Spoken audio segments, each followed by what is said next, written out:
제가 이전에 목회하던 충청남도 장항에서 차로 약 40분 정도 동남방에 위치한 익산시에 원불교 재단 원광대학교가 있습니다. 자연스레 그 지역에 원불교가 성행했습니다. 언젠가 제가 독실한 원불교 시인자와 대화했습니다. 여러 가지 이야기를 나누다가 제가 타종교에 관해 궁금한 점을 질문했습니다. 원불교도 간에도 법당에서 불자 생활을 하다 보면 서로 부딪히게 되고 안 좋을 수가 있는데 마음에 안 드는 사람도 있을 텐데 그런 갈등을 그 종교에서는 어떻게 극복하며 신앙생활을 하는지 물어보았습니다. 그런데 그 독실한 불신자의 대답은 의외였습니다. 원불교에서는 법당에 나오는 불자들 간에 인간관계 갈등을 겪지 않는다는 겁니다. 그래서 제가 깜짝 놀라서 다시 물었습니다. 아니, 사람 사는 곳에 어떻게 갈등이 없습니까? 도대체 그 비결이 무엇입니까? 그랬더니 그분이 차분히 대답했습니다. 다른 불교도 마찬가지겠지만 원불교도 깨달음의 경지에 이르는 득도를 추구합니다.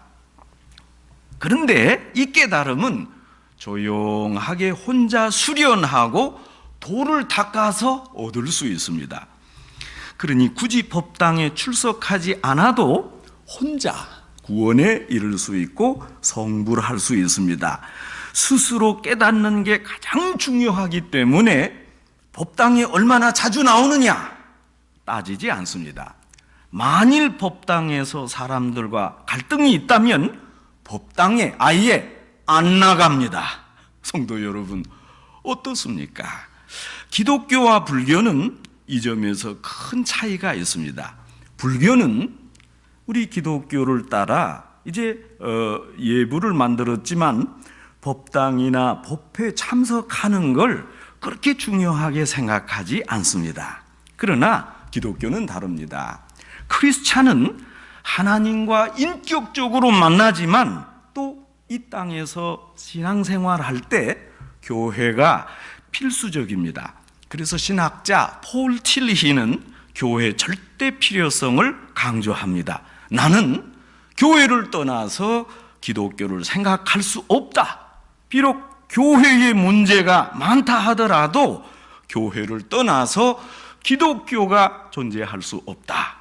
교회를 통해서 사랑이 이루어지고 교회를 통해서 하나님의 사랑을 체험합니다. 또 교회 안에서 궁극적인 헌신, 예배가 이루어집니다. 나는 교회 안 나오고 예배를 보겠다. 말이 되지 않습니다. 예배를 통해서 그리스도를 만나고 하나님 말씀이 선포되고 은혜를 체험하고 그래서 전인적인 치유가 이루어집니다. 모든 사람이 위로받고 바른 신앙을 갖도록 지도하는 곳이 바로 교회입니다. 언젠가 한 성도분이 아주 진지하게 재미있는 내용을 제게 질문했습니다. 목사님, 교회 나와 설교 들으면서 조는 것과 집에서 혼자 또렷한 정신으로 설교 CD 듣거나 비디오를 들으면서 은혜 받는 것 중 어떤 게 더 낫습니까? 물론 둘 다 안 좋은 일인 줄 압니다만은 그래도 한 가지를 고르라면 어떤 게 더 낫겠습니까? 이렇게 물어보는 겁니다. 여러분, 제가 눈치를 보니까 그 물어보는 분의 의도는 이제 힘들게 교회에 나와서 조는 것보다 말똥말똥한 정신으로 집에서 설교 듣는 게 더 낫지 않느냐, 그런 의도였습니다. 저는 물론 이렇게 대답을 했습니다. 설사 피곤해서 졸더라도 교회에 출석해야 합니다. 교회 와서 함께 예배드리고 친교하는 걸 하나님이 원하십니다. 여러분, 교회는 바로 운명 공동체입니다. 기독교가 교회를 떠나서 다른 것을 생각할 수가 없습니다. 종말론적으로 예수님의 재림을 기다리면서 함께 받은 은혜를 나누는 곳이 교회입니다. 이 속에서 서로 사랑을 경험하고 받은 은혜를 나누고 그 체험 하나하나가 소중합니다. 교회에 모여서 함께 예배드리고 기도하는 공동체 생활이 기독교 신앙의 기본입니다. 이것이 바로 기독교적인 삶입니다.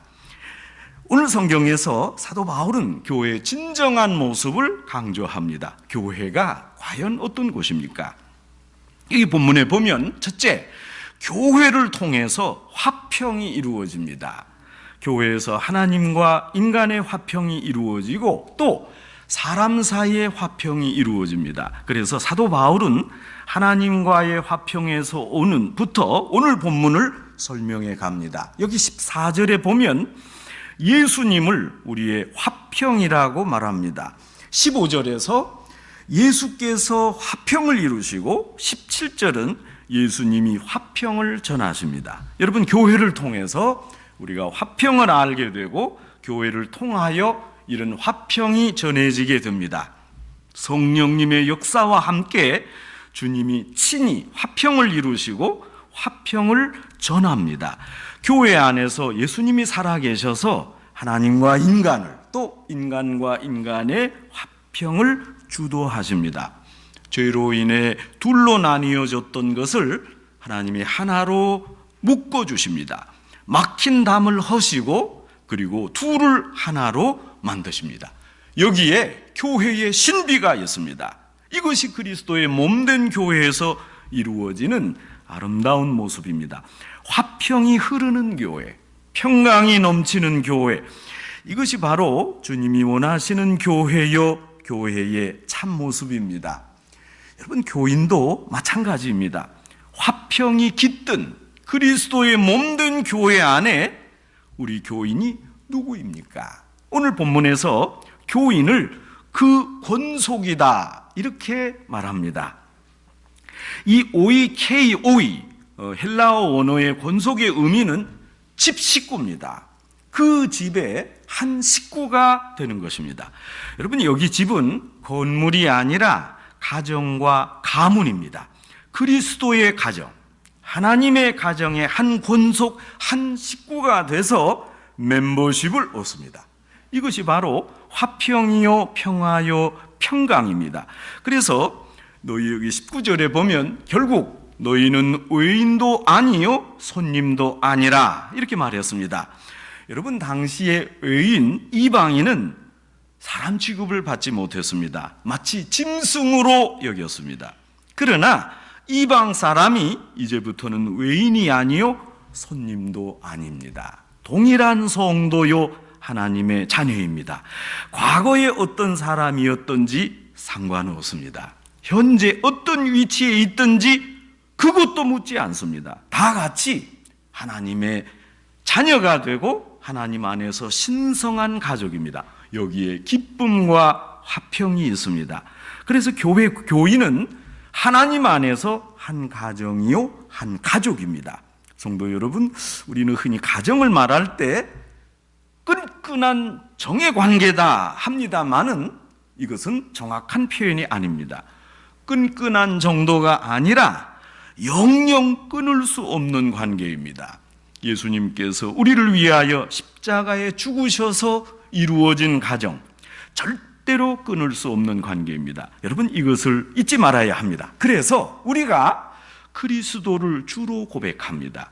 여러분, 그 주님은 성현이나 선생이 아니요 능력자가 아닙니다.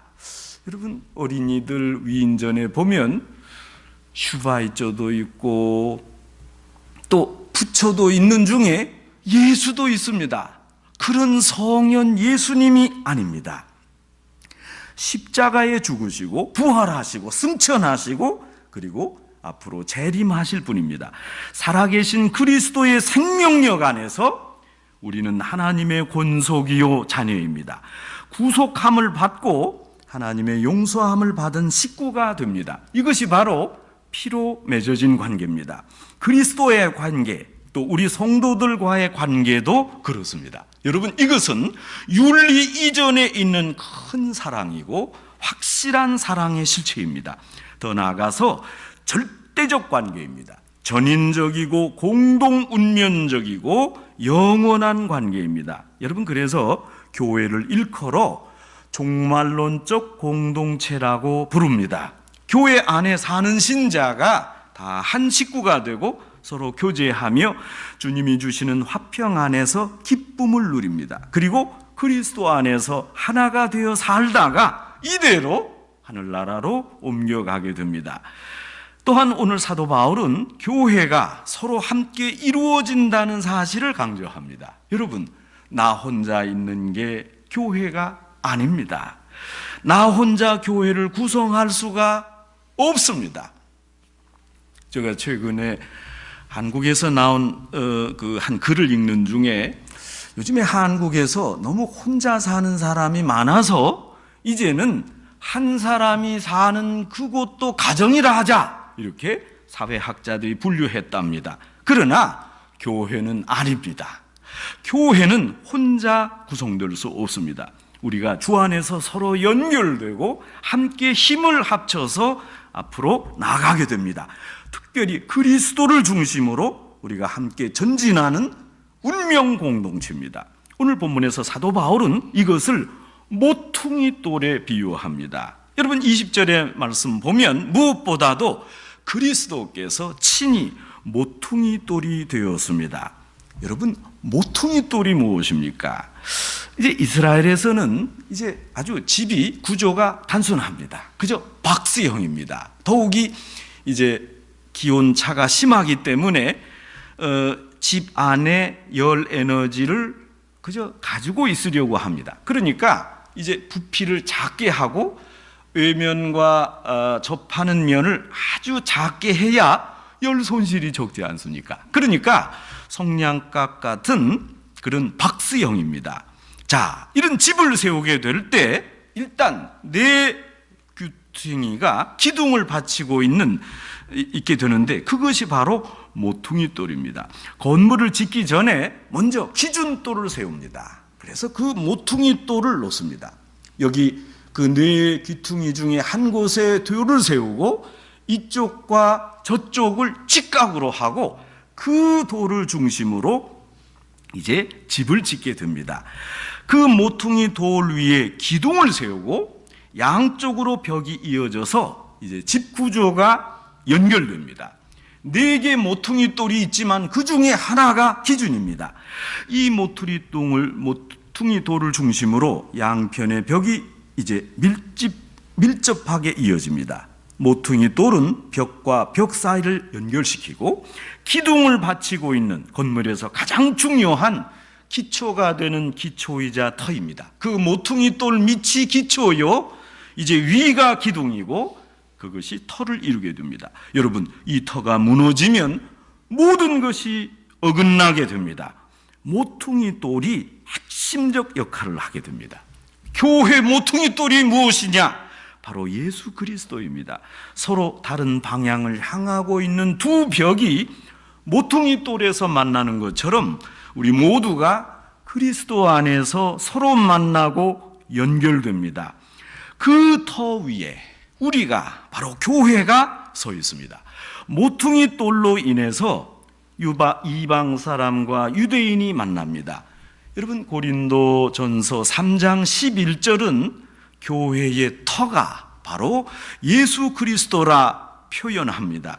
이 터 외에 아무것도 없나니 했습니다. 교회 기초가, 교회 중심점이 예수 그리스도입니다. 그 터 위에 있는 우리가 서로 연결되어 있습니다. 그리고 함께 지어져 갑니다. 여러분, 이것이 교회론의 주된 핵심입니다. 교회의 터가 예수 그리스도다. 이 사실이 빠지면 교회는 더 이상 교회가 아닙니다. 여러분, 어떻습니까? 교회는 친교기관이 아닙니다. 사람들이 모여 서로 인사하고 악수하고 음식을 나누며 즐거워하는 곳이 교회가 아닙니다. 교회는 봉사기관도 아닙니다. 이제 저희가 내일 멕시코에 가서 많은 봉사할 것입니다. 그러나 봉사하지만 봉사가 주된 목적이 아닙니다. 자선도 해야 하지만 교회는 자선단체가 아닙니다.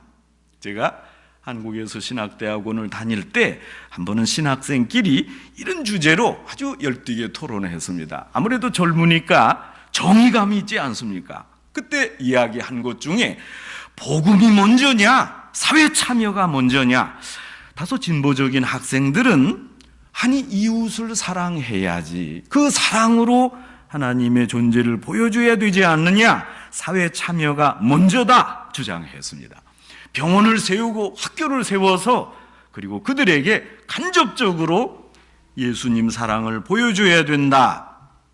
이웃 사랑 없는 기독교 아니다. 여러분, 현재 한국 교회가 너무 개인 신앙만 강조하지 사회를 향한 빛과 소금의 역할을 다하지 못한다, 이렇게 비판했습니다. 여러분, 사실 예수님의 메시지를 보면 사회성이 많이 담겨져 있는 것도 사실입니다. 일리 있는 말입니다. 그러나 복음이 없는 기독교, 더 이상 기독교가 아닙니다. 살아계신 예수님이 없는 교회, 더 이상 교회가 아닙니다. 여러분, 교회가 자꾸 자선사업이나 봉사에 매진할 때 교회로 모이는 게 아닙니다. 여러분, 우리가 구역예배를 합니다. 그러나 예수님과 말씀이 없으면 그건 친교단체 아닙니까? 라이언스 클럽과 뭐가 다릅니까? 교회는 학문을 가르치고 지혜를 가르치는 학원이 아닙니다. 여러분은 자꾸 교회에 와서 공부하고 또 지식을 쌓으려고 합니다만은 교회는 지적인 기관이 아닙니다. 여흥기관이 아닙니다. 어떤 분은 교회를 하나의 단순한 감정 순화기관으로 생각하기도 합니다. 교회는 내 아버지의 집이요 그리스도의 생명력이 계신 곳입니다. 교회는 살아계신 그리스도가 머리 되시고 성령님이 역사하는 곳입니다. 여러분, 예수님이 12살 때 하신 말씀이 있지 않습니까? 아마도 그것이 요즘 유대인이 지키는 바르 미츠바, 성인식입니다. 이제 그 아버지 요셉과 마리아가 예루살렘 성에서 내려오다가 아들을 그만 놓고 와서 다시 거꾸로 가서 아들을 찾을 때 네가 어디 있었느냐 물었습니다. 예수님이 대답했습니다. 아니, 내가 내 아버지 집에 있어야 할 줄 몰랐나이까? 여러분, 너무 좋은 말씀입니다. 12살 된 어린이 예수님도 성전을 생각할 때 아버지의 집, 내가 내 아버지의 집에 있어야 될 줄을 모르셨습니까? 내가 아버지 하나님의 아들로 여기에 있습니다. 여러분, 이런 마음이 바로 교회를 구성하는 마음입니다. 그 안에서 우리가 함께 협력하고 나가는 겁니다. 제가 다니던 중학교의 교훈이 바르고 아름져서 기둥이 되자였습니다. 우선 내가 하나님 앞에 바로 서야 합니다. 신앙적으로 또 믿음 안에서 올곧게 서야 합니다. 하나님께 항상 기도하고 자신을 끊임없이 훈련하고 경책해야 합니다. 그런 후에 아름져서 협력해야 합니다. 내가 바르고 모두가 함께 협력할 때 건실한 공동체, 튼튼한 기둥이 됩니다. 서로 다르지만 이제 주님 안에서 하나가 되고 연결되는 지체입니다. 그래서 이제 협력해야 할 큰 제목이 돼서 기둥으로 쓰여지고 큰 일을 감당할 수 있습니다. 바르게 협력할 때 우리의 신앙 또한 개혁됩니다. 또한 교회는 아직 현재 진행 중인 과정에 있습니다. 특별히 오늘 성경 21절과 22절 말씀에 보면 주 안에서 성전이 되어가고 하나님의 거하실 처소가 되기 위하여 예수 안에서 함께 지어져 가느니라 했습니다. 여러분, 다 지어진 게 아닙니다. 계속해서 지어져 가고 있는 것이 성전입니다.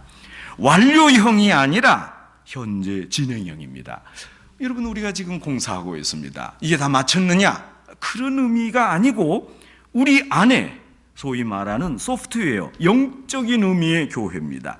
여러분, 여기에 깊은 의미가 있습니다. 우리 모두가 그 여정 가운데 있습니다. 아직 도착하지 않았습니다. 가고 있는 중입니다.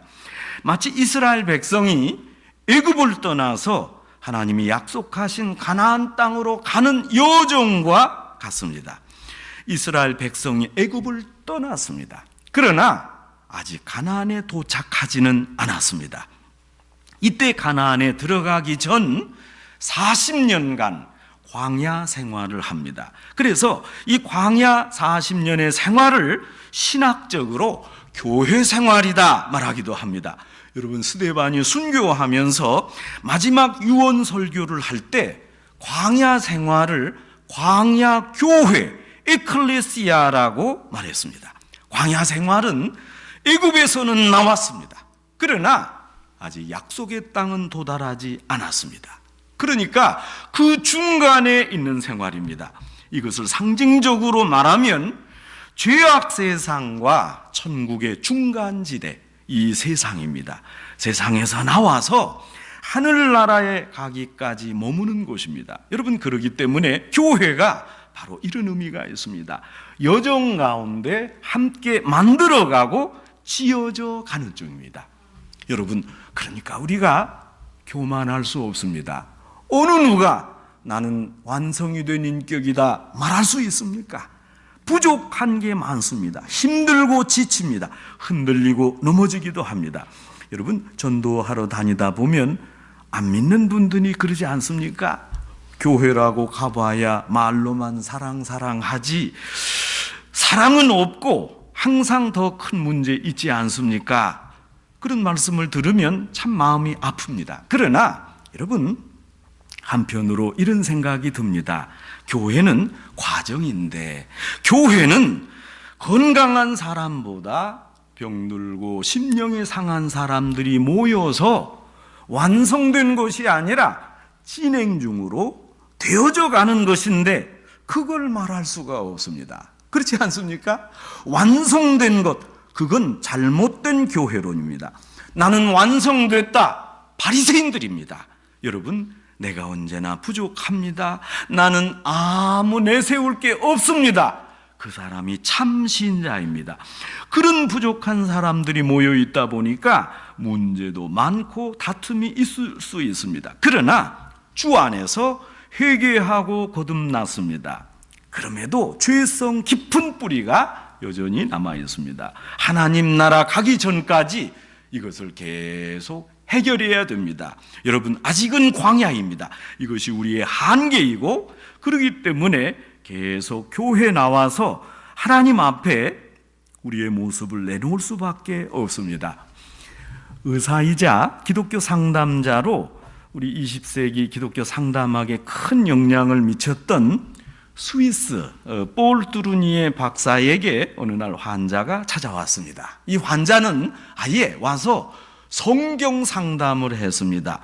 히브리서 6장 4절로 6절의 말씀을 가지고 왔습니다.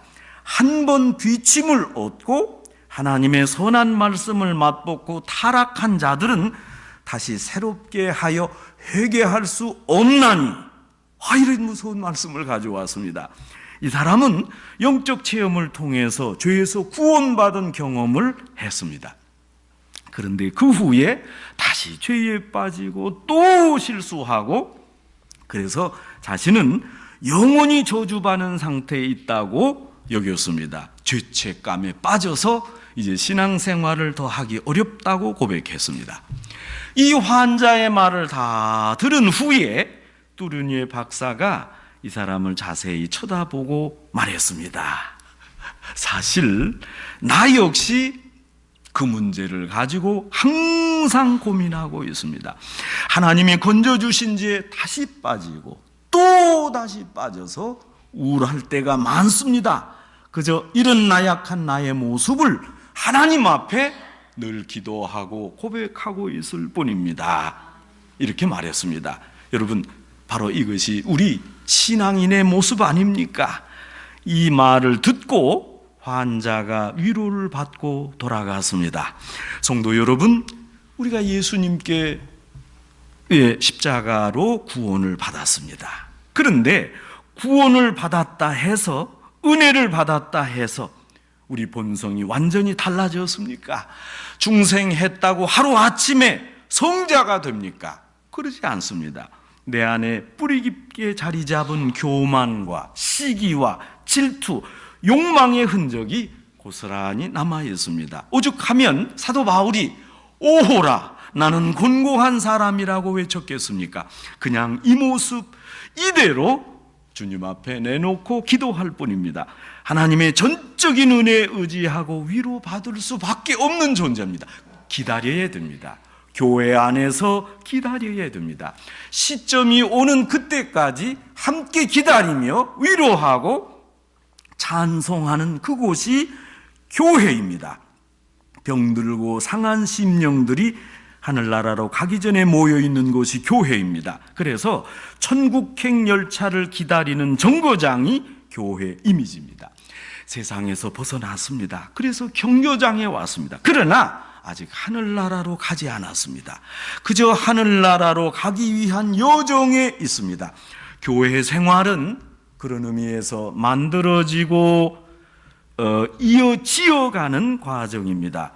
모세가 시내산에 올라가서 40주를 거하면서 하나님을 만났습니다. 사람들 가운데 이렇게 오랜 기간 동안 하나님을 만난 사람 없습니다. 그런데 그런 신비로운 체험을 하고도 이스라엘 백성에게 그들이 하나님을 떠난다 해서 하나님이 직접 주신 돌판을 던지지 않았습니까? 그게 어떤 돌판입니까? 자기 분에 못 이겨 그 하나님께 수여받은 돌판을 집어 던졌습니다. 아무리 거룩한 일이라도 자기 감정대로 성질대로 했다면 이건 문제입니다. 모세는 애굽에서 사람을 때려 죽일 때 그 성격 그대로 있었습니다. 이스라엘 백성이 모세를 죽이겠다고 하니까 화가 잔뜩 나서 2번에 걸쳐서 반석을 내려쳤습니다. 그만큼 사람이 변하기도 쉽지 않습니다. 이 땅에 있는 한 사람도 교회도 완전할 수 없습니다. 그러나 하나님이 역사하십니다. 그저 지어가는 중이다. 하나님이 내게 역사하실 것이다. 그리고 가야 됩니다. 교회는 완료형이 아니라 진행형이고 지금도 계속 진행 중에 있습니다. 이런 부족한 사람들이 모여서 교회를 이루었습니다. 같이 모여 기도하고 찬송하고 서로 협력하면서 하나님의 거룩한 성전을 지어가는 겁니다. 사실 가끔 교회에 못마땅한 분이 있습니다. 여러분, 다 죄인들이 모여서 이룬 교회인데 오죽하겠습니까? 여러분, 조금 참으시면 안 되겠습니까? 오직 하나님이 이것을 이루어 가실 겁니다. 이 과정 중에 있는 교회, 이제 예수님 재림하심으로 완성될 것입니다. 여러분, 우리가 그런 과정 중에 있습니다. 이제 서로 위로하고 은혜 받는 그런 교회로 성장해야 됩니다. 모두가 부족합니다. 그러나 열정과 힘이 있습니다. 성도 여러분, 하나님이 약속하신 이제 저 가나안 땅, 천국을 바라보며 이제 여기에서 함께 협력하며 지어지는 교회를 이루는 성도 여러분 되시기를 주님의 이름으로 축원합니다.